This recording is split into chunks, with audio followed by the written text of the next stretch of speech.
இது நிக்கிறாளே இவ தான் சித்தப்பா பையனுக்கு முறை செய்யணும், அக்கம் பக்கத்துல கடனை வாங்கியாவது பெருசா செய்யணும்னு இல்லாம ஏதோ கூர் கட்டி விக்கிற இடத்துல பழத்தை வாங்கிட்டு வந்து சீர் செஞ்சிட்டு இருக்கா. இவ வச்ச சாக்லேட்ட கொஞ்சம் பாத்தீங்களா? ஏதோ பொட்டி கடையில போய் வாங்கிட்டு வந்த மாதிரில இருக்கு.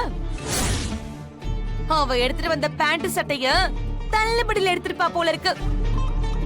இத நம்ம மில்லில வேலை செய்யறாங்க பாருங்க, உங்களுக்கு வேணா குடுக்கலாம், அந்த மாதிரி எடுத்துட்டு வந்திருக்கா இவ. ஏய் பார்வதி, மக்களா புள்ளையோட விசேஷத்துக்கு வந்திருக்காங்க. உங்களையெல்லாம் இப்படிதான் அவமானப்படுத்தி பேசுவியா? இவங்க நல்ல மனசோட வாழ்த்த வந்திருக்காங்க. அவங்க மனசை நோகடிச்சா அவங்களோட ஆசீர்வாதம் எப்படி உன் பிள்ளைக்கு கிடைக்கும்?